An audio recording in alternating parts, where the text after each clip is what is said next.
উনি সফরে বেরিয়েছেন হাদিস কালেকশনের জন্য। প্রচন্ড শীতের রাত, উনি মাগরিবের নামাজ, এশারের নামাজ পড়ে একটা মসজিদে শুয়ে পড়লেন, আর শুয়ে শুয়ে হাদিস পড়তেছেন। কি পড়তেছেন? কথা বলেন। আর মনে মনে ভাবলেন রাতটা মসজিদে কাটায় দেই, ফজরের নামাজ পড়ে আবার বেরোবো। কিন্তু দারোয়ান এসে বলে মসজিদে থাকতে পারবেন না, ওঠেন। দারোয়ান আছে না, কথা কন। আহমদ ইবনে হাম্বল বললেন আমি শুধু রাতটা থাকতে চাই, আমি তো ফজরেরও মুসল্লি, ফজর নামাজ পড়বো তো এই মসজিদে, আমার থাকতে দাও। দারোয়ান তো দেয় না, কেনা মসজিদে থাকার জায়গা না, যান মিয়া। উনি যে আহমদ ইবনে হাম্বল এটা চিনে নাই, থাকতে দেয়। কি করবে এখন? উনি কাঁথা গুছিয়ে হাদিসের কিতাব নিয়ে কাঁধের মধ্যে ব্যাগ নিয়ে মসজিদ থেকে বেরোয় গেলেন। কি আর করবেন, প্রচন্ড শীত, আর কাঁপতেছেন, বুড়ো মানুষ। পথিমধ্যে দেখলেন বাজার, বাজার একজন খাব্বাজ, শাবুন খাব্বাজ, যুবক রুটি বিক্রেতা। সে রুটি বিক্রি করে, চুলার মধ্যে রুটি সেকে। সে যে সালাম দিল আসসালামু আলাইকুম, যুবক বলে ওয়ালাইকুম আসসালাম। আহমদ ইবনে হাম্বল বলে যুবক আমার যাওয়ার জায়গা নেই, সফরে বেরিয়েছি, খুব শীতে কষ্ট পাচ্ছি, রাতে যদি তোমার এই চুলা থেকে একটু আগুন পোহাই কোনো সমস্যা? যুবক বলে না না সমস্যা না, আহলান ওয়া সাহলান, কোর সামনে আসেন আসেন, আপনি আগুন পোহাইলে আমার সমস্যা কি? সুবহানাল্লাহ পড়েন। আল্লাহ শুকরিয়া করে উনি বসলেন আর আগুন পোহাচ্ছেন। আর খেয়াল করলেন যুবক রুটি বানায় আর পরে আস্তাগফিরুল্লাহ, রুটির দলা বানায় পরে আস্তাগফিরুল্লাহ, খামির বানায় আর পরে আস্তাগফিরুল্লাহ, রুটি নিয়ে উনুনের ভিতরে চুলার ভিতরে সেকা দেয় আর পরে আস্তাগফিরুল্লাহ। দোকানদারের কাছে কেউ আসলেই সে রুটি দেয় আর পরে আস্তাগফিরুল্লাহ। ক্রেতার কাছ থেকে টাকা নিয়ে ক্যাশ বক্সে রাখে আর কি পড়ে, আবার রুটি বানানো শুরু করে আর কি পড়ে, খালি এইটাই পড়তেছে। ইমাম আহমদ ইবনে হাম্বল তো অবাক, কিরে এটা আবার কেমন যুবক, খালি আস্তাগফিরুল্লাহ। উনি প্রশ্ন করলেন যুবক ঘটনা কি? আসার পর থেকেই তোমার দেখতেছি তুমি রুটি বানাও, রুটি বিক্রি করো আর পড়ো আস্তাগফিরুল্লাহ, মালাকা ইয়া শাবাব। যুবক বলে আস্তাগফিরুল্লাহ আমার সবচেয়ে বেশি পছন্দের আমল, আমি সব সময় আঠার মতে ইস্তেগফারের সাথে লেগে থাকি আর সব সময় পড়তে থাকি আস্তাগফিরুল্লাহ, আর এর বদৌলতে আল্লাহ আমারে মুস্তাজাবুদ দাওয়া বানিয়ে দিয়েছে। আহমদ ইবনে হাম্বল তো অবাক, আনতা মুস্তাজাবুদ দাওয়া, তুমি মুস্তাজাবুদ দাওয়া রুটিওয়ালা? আমি এত বছর হাদিস পড়াই, আমিও তো মুস্তাজাবুদ দাওয়া না, আর তুমি রুটি বেচো বাজারে, তুমি মুস্তাজাবুদ দাওয়া, তুমি দোয়া করলে সব কবুল হয়ে যায়? যুবক বলে না আনা মুস্তাজাবুদ দাওয়া, আমি আমার জীবনে যত দোয়া করেছি কবুল করে নিয়েছে কে? সব দোয়া কবুল করে নিয়েছে আল্লাহ, একটা দোয়া ছাড়া। কয়টা? আহমদ ইবনে হাম্বলের কৌতূহল, কিউরিওসিটি আরো বেড়ে গেল। কি? সব দোয়া কবুল হয়েছে একটা দোয়া ছাড়া। মাযালিকা দুআ ইয়া শাব, কি সেই দোয়া? যুবক এবার বলতে শুরু করলো আমার জীবনে যে দোয়াটা আল্লাহ কবুল করে নাই সেটা হচ্ছে আমি আল্লাহর কাছে অনেক চেয়েছি, অনেক দোয়া করেছি যে আল্লাহ শুনেছি এই জামানার সবচেয়ে বড় মুহাদ্দিস, তার নাম নাকি ইমাম আহমদ ইবনে হাম্বল। আল্লাহ তোমার কাছে আমার চাওয়া আমি যেন এই ইমাম আহমদ ইবনে হাম্বলরে দেখে মরতে পারি, আমি যেন ইমাম আহমদ ইবনে হাম্বলের হাতে হাত রেখে মুসাফা করতে পারি আর তার কপালে একটা চুমু এঁকে দিতে পারি। আহমদ ইবনে হাম্বল আবেগপ্রবণ হয়ে গেলেন, চোখের পানি ছেড়ে দিলেন, বললেন যুবক তোমার এই দোয়াটাও কবুল হয়ে গিয়েছে। আহমদ ইবনে হাম্বলের দেখা সাক্ষাৎ পাওয়ার জন্য আহমদ ইবনে হাম্বলের বাড়িতে তোমার যাওয়ার দরকার নাই, আহমদ ইবনে হাম্বল তোমার দরবারে ছুটে এসেছে। আনা আহমদ ইবনে হাম্বল মুহাদ্দিসুদ দাহর, আমি নিজেই আহমদ ইবনে হাম্বল। যুবক চোখের পানি ছেড়ে দেয়, আহমদ ইবনে হাম্বল চোখের পানি ছেড়ে দেয়। যুবক চিৎকার মেরে ইমাম আহমদ ইবনে হাম্বলকে জড়িয়ে ধরে, হাতে হাত রেখে মুসাফা করে, কপালের মধ্যে চুমু খায় আর আল্লাহর শুকরিয়া করে বলে ও ইমাম আসলে এই দোয়াটাও আল্লাহ আজকে কবুল করে নিল। বিশ্বাস হয়? সবসময় ইস্তেগফার পড়লে আপনার দোয়াগুলোর এইভাবে কবুল করে নিবে কে? এই পাঁচটা জিনিস পাবেন সবসময় যদি ইস্তেগফারের সাথে লেগে থাকেন। রাজি আছেন তো? এজন্য বিশ্বনবী সব সময় নামাজে সালাম ফিরানোর পরে পড়তেন আস্তাগফিরুল্লাহ। কি পড়তেন? 3 বার পড়তেন আস্তাগফিরুল্লাহ, আস্তাগফিরুল্লাহ, আস্তাগফিরুল্লাহ। পড়তে রাজি আছেন? ইস্তেগফারের অনেকগুলো আলফাজ আছে, সবচেয়ে ছোট ইস্তেগফার হচ্ছে এটা আস্তাগফিরুল্লাহ, আস্তাগফিরুল্লাহ। আরো আছে আস্তাগফিরুল্লাহ আল্লাযী লা ইলাহা ইল্লা হুয়াল হাইয়ুল কাইয়্যুম আতুবু ইলাইহি, বিশ্বনবী বলেন এই ইস্তেগফারটা যদি কেউ পড়ে, আত-তাওয়াল্লি মিন ইয়াউমিজ যাহাফ, যুদ্ধের ময়দান থেকে পালিয়ে আসা কবিরা গুনাহ। কি গুনাহ? কাফেরদের সাথে যুদ্ধ, আমি তাগড়া যুবক, তলোয়ার নিয়ে নেমেছি, আমার দেহের এক ফোঁটা রক্ত থাকা পর্যন্ত আমি যুদ্ধ চালিয়ে যাব, আমি ফিরে আসতে পারবো না, আইনটা কার? ফিরে আসলে কবিরা গুনাহ। বিশ্বনবী বলেন যুদ্ধের ময়দান থেকে ফিরে এসেছে এরকম কবিরা গুনাহ অবলম্বনকারীও যদি আস্তাগফিরুল্লাহ আল্লাযী লা ইলাহা ইল্লা হুয়াল হাইয়ুল কাইয়্যুম ওয়া আতুবু ইলাইহি পড়ে, ওই কবিরা গুনাহকারীকেও ক্ষমা করে দিবে কে? পড়তে রাজি আছেন তো? আবার সাইয়েদনা আবু বকর বললেন, ইয়া রাসূলুল্লাহ আল্লিমনি দুআআন আদউ বিহি ফি সালাতি, এমন দোয়া আপনি আমারে শিক্ষা দেন যে এই দোয়াটা আমি নামাজে পড়তে পারি। বিশ্বনবী বললেন, পড়ো আল্লাহুম্মা ইন্নী যালামতু নাফসি যুলমান কাসীরান ওয়া লা ইয়াগফিরুয যুনুবা ইল্লা আনতা ফাগফিরলি মাগফিরাতাম মিন ইনদিক ইন্নাকা আনতাল গফুরুর রহিম। সুবহানাল্লাহ পড়ে। এটাও ইস্তেগফার। আমরা এটার বলি দোয়া মাসুরা, সালাম ফেরানোর আগে পড়ি না? যেখানেই ক্ষমা চাওয়ার কথা আছে ওইটারই কি বলে? ইস্তেগফার। আল্লাহুম্মা ইন্নী যালামতু নাফসি, আল্লাহ জুলুম করেছি, যুলমান কাসীরা, অনেক জুলুম, ওয়ালা ইয়াগফিরুয যুনুবা ইল্লা আনতা, তুমি ছাড়া এই গুনাহ ক্ষমা করার তো কেউ নাই, ফাগফিরলি মাগফিরাতাম মিন ইনদিক, তোমার দয়ায় আমারে ক্ষমা করে দাও, ইন্নাকা আনতাল গফুরুর রহিম, তুমি হলা ক্ষমাশীল। ঠিক কি না? এটাও ইস্তেগফার, এটাও পড়বেন। আর এই সব ইস্তেগফারের শ্রেষ্ঠ ইস্তেগফারের নাম সাইয়্যিদুল ইস্তেগফার। যত ইস্তেগফার হতে পারে এর মধ্যে সবচেয়ে শ্রেষ্ঠতম ইস্তেগফার নাম কি? কথা কন। বুখারীর বর্ণনা, শাদ্দাদ ইবনে আউস রাদিয়াল্লাহু তাআলা আনহু বর্ণনা করেন, এই সাইয়্যিদুল ইস্তেগফার দিনের বেলা যে পড়বে ওই দিনে মারা গেলে সে জান্নাতি। এই সাইয়্যিদুল ইস্তেগফার রাতের বেলা যে পড়বে ওই রাতে যদি ইন্তেকাল হয় ওই লোকটা জান্নাতি। মুখস্থ আছে না? কার কার মুখস্থ হাত তুলেন? মাশাআল্লাহ, তাবারাকাল্লাহ, মাশাআল্লাহ, মাশাআল্লাহ। আর যাদের নাই তাদের হোমওয়ার্ক, তাদের আল্লাহুম্মা আনতা রাব্বি লা ইলাহা ইল্লা আনতা খালাকতানি ওয়া আনা আবদুক ওয়া আনা আলা আহদিকা ওয়া ওয়া'দিকা মাস্তাতা'তু আউযু বিকা মিন শাররি মা সানা'তু আবু'ু লাকা বিনি'মাতিকা আলাইয়া ওয়া আবু'ু লাকা বিযামবি ফাগফিরলি ফাইন্নাহু লা ইয়াগফিরুয যুনুবা ইল্লা আনতা। সুবহানাল্লাহ পড়েন। আজকে রাতে পড়ছেন, মারা গেলে জান্নাতি। চিল্লায় পড়েন না আল্লাহু আকবার। এজন্য বিশ্বনবী বলেন আমার আগের গুনাহ মাফ, পরের গুনাহ মাফ, তারপরেও প্রতিদিন আমি 70 বার তওবা ইস্তেগফার পড়ি। আজকে থেকে পড়তে রাজি আছেন তো? বেশি বেশি ইস্তেগফার পড়া যাবে না? একটু প্রাণ খুলে দিল খুলে আওয়াজ করে পড়েন তো আস্তাগফিরুল্লাহ। আর জোরে পড়েন আস্তাগফিরুল্লাহ। আবার সবাই পড়েন আস্তাগফিরুল্লাহ। সব সময় তওবা ইস্তেগফার যারা পড়ে তাদেরকে পছন্দ করে কে? সব সময় জিকির করে করে জিহ্বাটারে যারা ভিজিয়ে রাখে তাদেরকেও পছন্দ করে কে? আল্লাহ বলেন ওয়াজকুর রাব্বাকা ফি নাফসিকা তাদাররুআন ওয়া খীফাতান ওয়া দুনাল জাহরি মিনাল কওলি বিল গুদুবি ওয়াল আসাল ওয়া লা তাকুম মিনাল গাফিলিন। সুবহানাল্লাহ পড়ে। আল্লাহ বলেন ওয়াজকুর রাব্বাকা ফি নাফসিক, আল্লাহরে মনে মনে ডাকো, তাদাররুআন ওয়া খীফা, আল্লাহর জিকির করতে আল্লাহ বলেছেন ফি নাফসিক। বুঝতেছেন না অর্থ? ফি নাফসিকা, মনে মনে আল্লাহর জিকিরটা করো। তাদাররুআন ওয়া খীফা, তাদাররুআন মানে বিনয়ের সাথে, with full of humility, submission and humbleness, বিনয়ের সাথে আল্লাহরে ডাকো। ওয়া খীফা, গোপনে গোপনে ডাকো। দুনাল জাহারি মিনাল কওল, চিৎকার চেঁচামেচি করে ডেকো না। কার কথা? আওয়াজ করে জিকির করো না। এই যে আমরা মাহফিলে লা ইলাহা ইল্লাল্লাহ জিকির করে, এটা তালিমান। উদ্দেশ্য কি?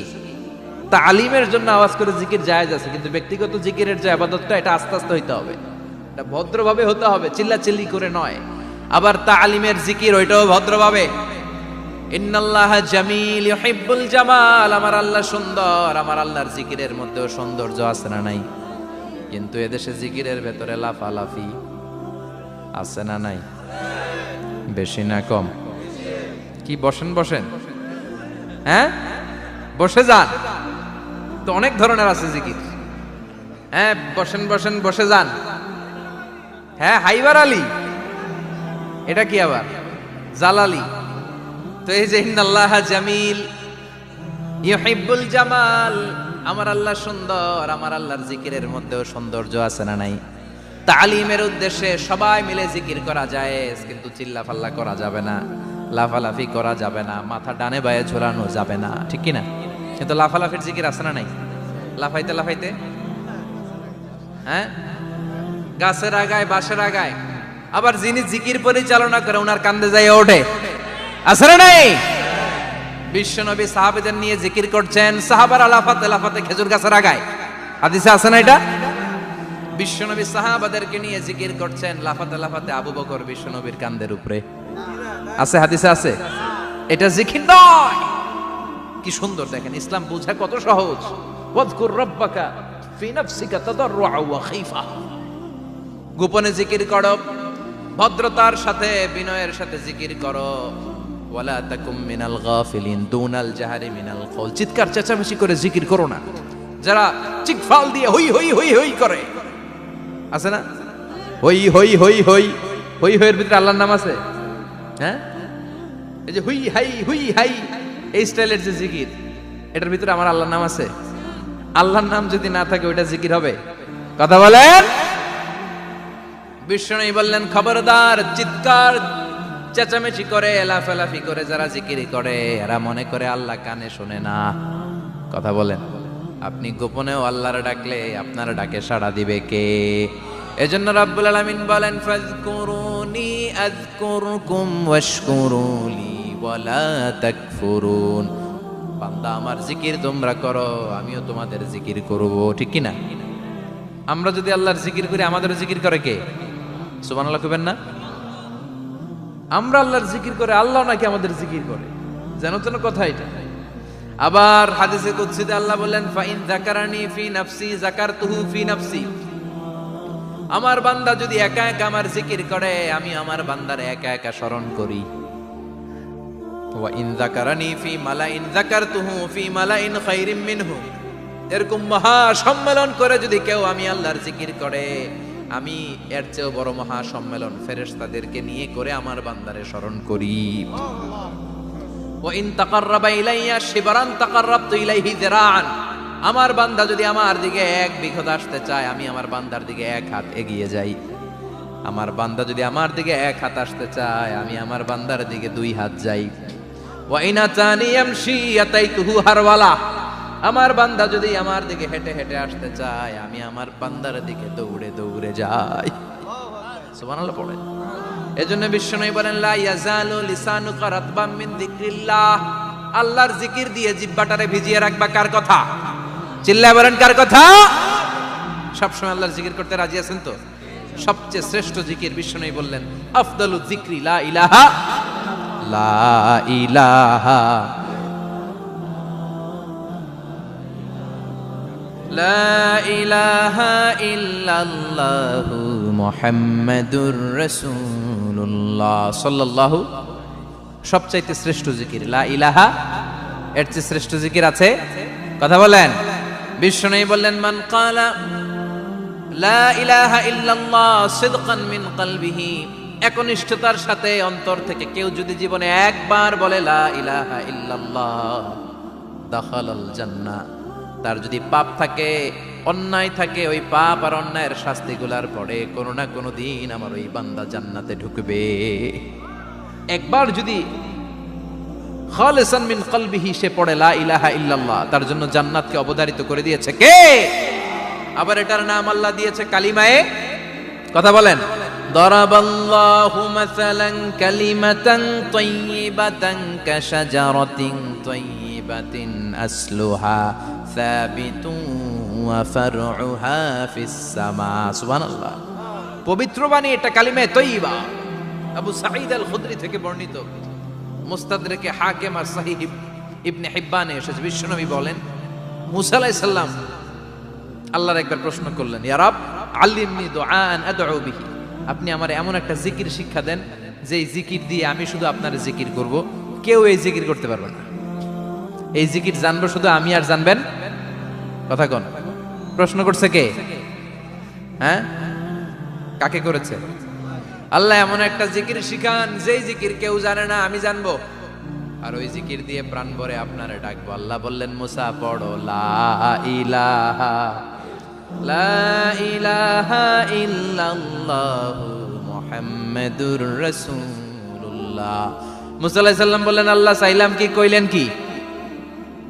লা ইলাহা তো জাতীয় জিকির, এটা তো আন্তর্জাতিক জিকির, এটা জানে না এমন কেউ নাই, এমনকি হিন্দু ভাইরাও জানে। কথা কন।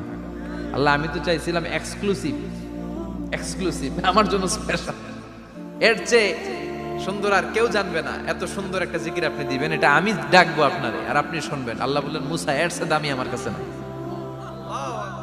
লাউ তাদউ লা ইলাহা ইল্লাল্লাহ ফি কাফা, লা ইলাহা রে যদি মুসা এক পাল্লায় রেখে দাও, ওয়াস সামাওয়াতু সাবউ ওয়াল আরদিন, সাত আকাশ সাত জমিন যদি আরেক পাল্লায় রেখে দাও, লা ইলাহা এক পাল্লায়, সাত আকাশ সাত জমিন আরেক পাল্লায় ওজন যদি দাও, লা রাজাহাত কাফাতু লা ইলাহা ইল্লাল্লাহ, মুসা দেখবা মুহূর্তের মধ্যে লা ইলাহা ইল্লাল্লাহর পাল্লা ভারী হয়ে গেছে। সাত আকাশ সাত জমিন এক পাল্লায়, শুধু লা ইলাহা ইল্লাল্লাহর এক পাল্লায়, মুহূর্তে লা ইলাহার পাল্লাটারে ভারী করে দিবে কে? এটা বিপ্লবী বাণী। আমরা এটার ভিক্ষার মধ্যে লাগাইছি। এখন ভিক্ষা করার সময় লা ইলাহা আছে না নাই?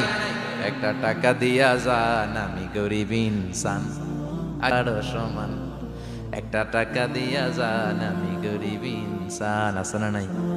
জুমার নামাজের সময় ভিক্ষা করে, একটা টাকা দিয়া যান, আর লা ইলাহার জিকির লগে, আছে না নাই? এটা আমরা ভিক্ষার জিকির বানাইছি, এটা তো বিপ্লবী বাণী। এই বাণীর পক্ষে যারা, তারা ন্যায় আর সত্যের পক্ষে চিল্লায় বলেন ঠিক কিনা? এই বাণীতে যারা বিশ্বাস করে, তারা এক আল্লাহর সামনে মাথা নত করে দেয়। গোটা পৃথিবীর কোন শক্তির সামনে ওই মাথা নত হয় না, ঠিক কিনা? এই লা ইলাহা যারা আমরা মানি, আল্লাহ ছাড়া কারো সামনে মাথা নত করব? কোন শক্তি আমাদের মাথা নত করাতে পারে? এই কালেমার আন্দোলন যারা করে, তারা আল্লাহ ছাড়া পৃথিবীর কাউরে ভয় পায় না। আর তারা চায় কালেমার পতাকা পৃথিবীর মধ্যে যেন পথ পথ করে উড়ে, ঠিক কিনা? বাংলার জমিনে কালেমার পতাকা উড়ুক, আমরা চাই কি চাই না? কোন একদিন এ দেশের আকাশে কালিমার পতাকা উড়বে, সেদিন সবাই খোদাই বিধান পে দুঃখ বেদনা ভুলবে। কোন একদিন এ দেশের আকাশে কালিমার পতাকা উড়বে, সেদিন সবাই খোদাই বিধান পে দুঃখ বেদনা ভুলবে। চিৎকার করে বলেন ঠিক কিনা?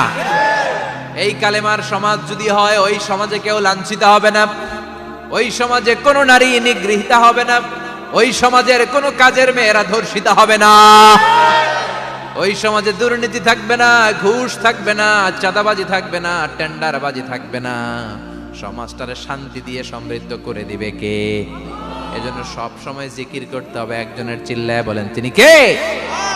শ্রেষ্ঠ জিকির হচ্ছে লা ইলাহা। করতে রাজি আছেন? সব সময় এই জিকিরটা করতে রাজি আছেন?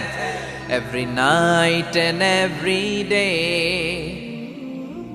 every night and every day, never forget to say la ilaha illallah, never forget to say la ilaha illallah. পড়েন, every night and every day, every night and every day, never forget to say la ilaha illallah, never forget to say la ilaha illallah, never forget to say la ilaha illallah.